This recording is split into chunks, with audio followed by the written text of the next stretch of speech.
Such as the perilous state of global food security, the world's largest economies, the G7, afforded that topic rare prominence when they met in June, noting the situation to be of grave concern and vowing to act. That topic received equal billing at the G20 foreign ministers meeting in Bali a week ago, and again today at the G20 finance ministers gathering. The U.S. Treasury Secretary and the Indonesian finance minister warning against market-distorting policies in answer to a crisis that could persist beyond next year.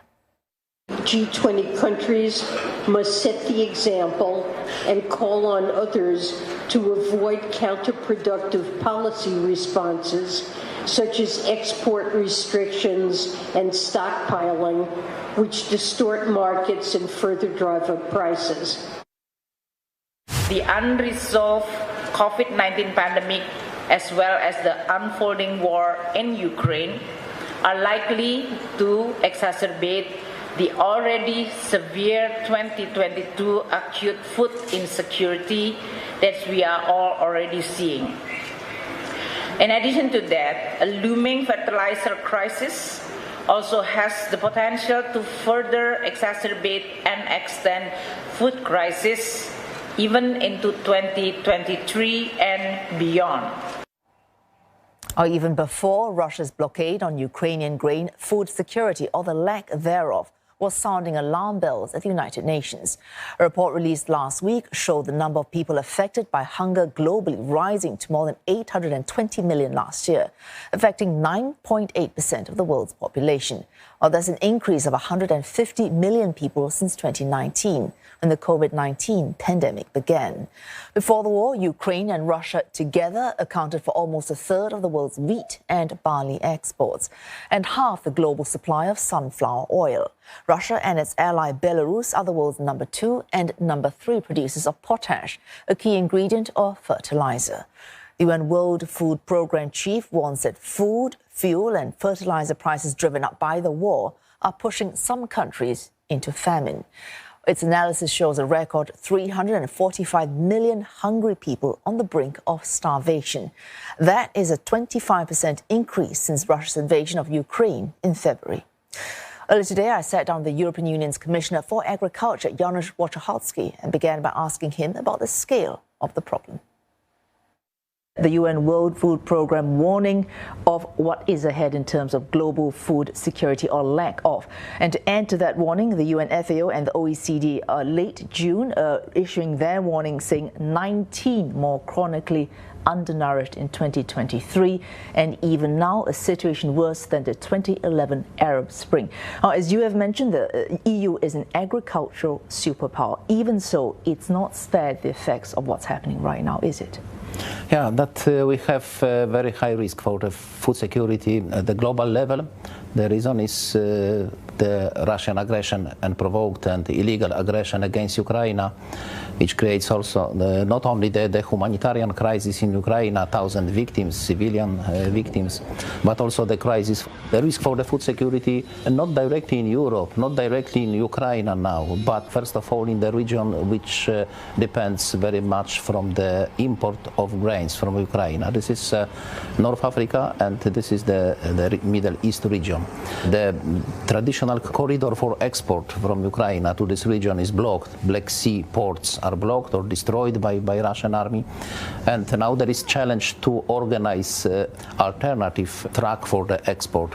This is track by Poland, by Romania, by a neighboring country. This is also the role of the European Union to support export from Ukraine for this region, which are the most affected by these consequences of this unprovoked war in Ukraine. Also, in the short term, we need to increase our agricultural production. This is also the policy of the European Union, to derogate some restrictive measures which are mandatory in the past, for example, the ecological focus areas which are excluded from the production. But now we derogate these obligations, and our intention is increase the production in short term. Oh, so essentially, if I can summarize, and you can correct me if I'm wrong, the EU gives subsidies if farmers obey certain standards which are in line with more environmentally, for example, Yes. crop rotation or keeping some land fallow for biodiversity. But because of the Ukraine war, you are saying you do not need to obey that this year. You will still get your subsidies. Our agricultural policy and obligations, farmers are in direction to be friendly for the environment, for climate, for animal welfare. But this is the farm to fork strategy, biodiversity strategy, the Green Deal as a strategy for to make our agriculture more sustainable. But temporarily, for this period when we need more production, more grain, some of these restrictive measures are derogated and for increase of the production in the short term. In the long term, the answer is to make our agriculture more sustainable, more resilient, and less dependent from the external sources.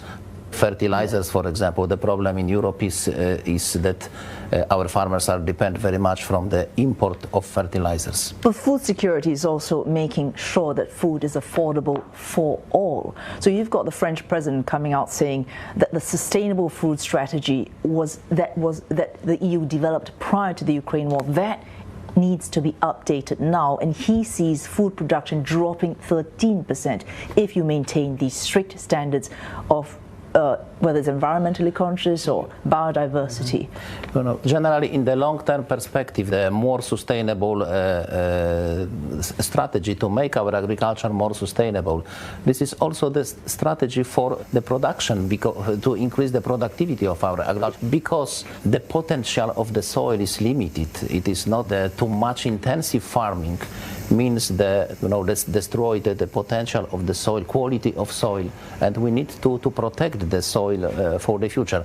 But in the short term, this increase the productivity is our answer in the short term in this specific situation after the aggression. As Commissioner, is this not really hard to balance? So short term, as you say, the land is limited. So one way to increase productivity is to pump in more intensive fertilizer, synthetic fertilizer. But then you're looking long term and you think, well, this is not good long term for sustainable agriculture. Yes. Is it hard to balance this?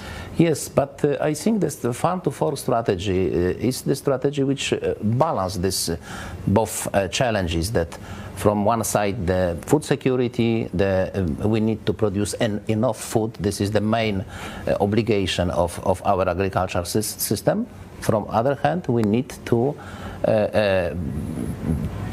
be careful about the quality, the soil, to protect the sustainable. The agriculture should be sustainable. There is no controversy between the both strategies, short term and long term.